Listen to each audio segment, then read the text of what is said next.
Hey, hello everybody. Welcome back to the Nibiru channel, August 21st, 2016. I just received a report about some absolutely horrendous weather systems that are coming out of the Atlantic Ocean towards the eastern coast of the United States. And this could be devastating and catastrophic. These weather systems are on track to impact the east coast of the United States and possibly the Gulf of Mexico by August 30th.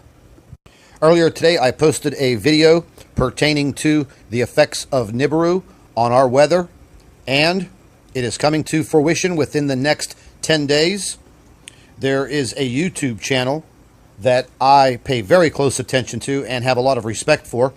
It is called BP Earthwatch, and this is the report that was just released minutes ago. Pay very close attention.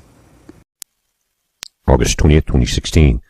As you're looking at a weather map, this is from my Fox Hurricane, and it's out of the Canadian Meteorological Service, you see the CMC, and it's showing three things: 6 hours of accumulated rain, sea level pressure, and your streamlines. Now, again, let's go through this. It stops on August 30th.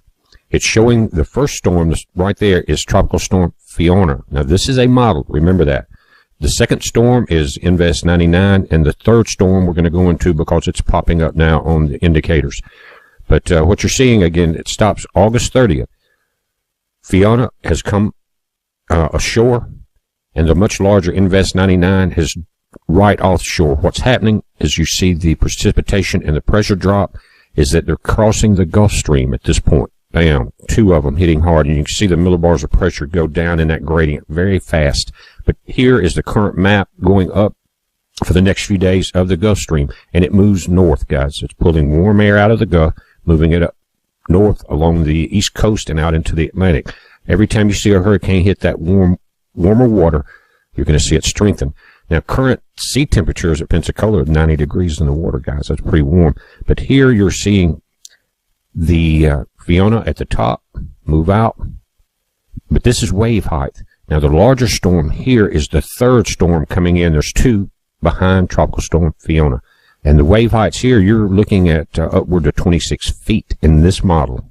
Now, look at the barometric pressure change over from yesterday until next Friday, and you can see right along the east coast the lines start to change, but that's a wide area all the way across Florida down into the Yucatan Peninsula. But that's where the pressure's changing. Now, this is current radar. You got Tropical Storm Fiona there. It seems to be moving north.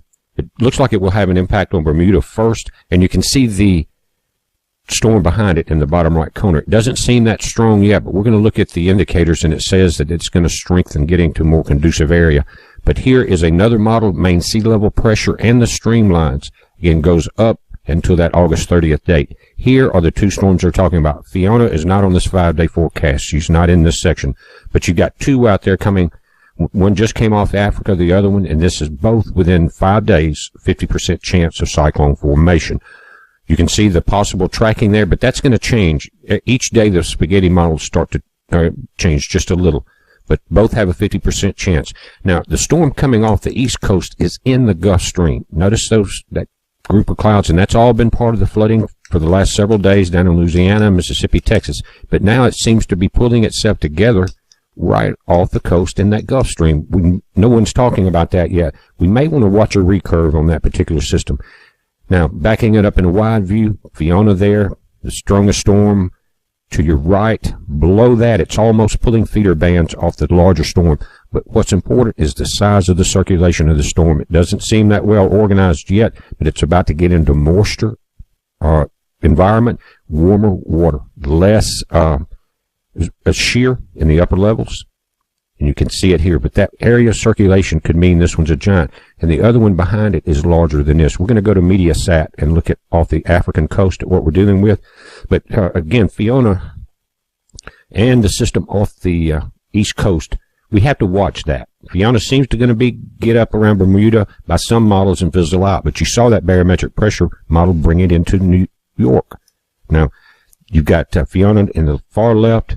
The first storm under her is Invest 99.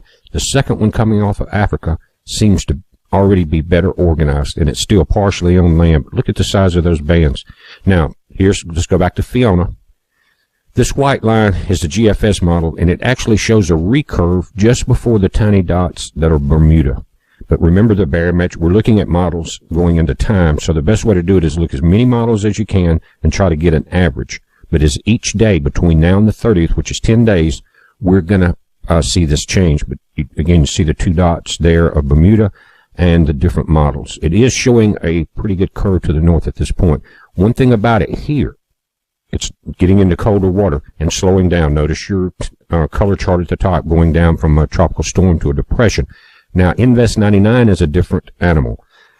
The center of this goes right into southern Florida. You can see the red line, but these are different models, and this is an ensemble of many models from around the globe. The white line is the GFS model right there, and I think that's the one we need to pay the most attention to right now, because we have seen them curve. Now, let's look at the steel image. Invest 99 is in the center, but right in the top left corner is Fiona under the writing. Notice that. Look at the size of this thing. If that starts to group and starts to pull feeder bands in it, we're going to have a monster on our hands. Now, let's switch satellites and go over and look at the fire in California, guys. You can see the images from that valley. I think the black line, I hope, in the center of that is a helicopter dropping flame retardant on it. But the winds have shifted slightly, and you notice that coming over the mountains to the right, the winds are coming from east to west. More than likely, they're getting in that valley and moving down the valleys while you see the smoke moving to the south. That could change. We'll have to watch and see how that front of clouds comes over. Now, there's no moisture in those clouds, guys. I know you need it, and I know you hope there is, but there's not. That's why they're telling you to evacuate that area and pay attention to it. One city was just saved over the last night because of a slight change in these winds, but there's been a lot of damage. A lot of buildings have been destroyed. But notice the moisture in the clouds seem to be fading out. Again, that's not the kind of news I like to bring you, but that's the way it is. Now, up in Utah, up in the National Forest, I'll pull up a side map and you can tell where it's at. Someone had asked about it, and this is giving you the direction, guys. This is part of the COD radar link. Look on our website, but you can see it's north of Boise. It's part of the Sawtooth National Forest, or that western border, and there's a highway that runs up through Cascade and McCall. That seems to be the general area. I'm not familiar with that part. But, guys, look at the overall moisture content. Again, not a lot for Idaho, not a lot for California, so heed those fire warnings. Now, Texas, you're back under the gun, and Arkansas, you're going to get a little more, it looks like, than Louisiana and Mississippi this time. But look at that coming across Texas and Arkansas. That could be pushed further south. See that front of dry air just to the north of it? And the last frames, as we start to see it explode in the heat of the day, that could push some down into Mississippi and Louisiana, so watch that. But, guys, it's a heads up on this. Be safe. Remember, impact days would be August 30th, September 1st, August 31st, right in that area, guys. So be prepared. Don't wait till the last minute. Each day I'll update this because it's something that I'll watch. Being a sailor, it's a heads up. Be safe. Don't forget to share our videos with your friends and family members on your Facebook page. And also, don't forget to subscribe to our Nibiru YouTube channel. And always remember, keep an eye in the sky.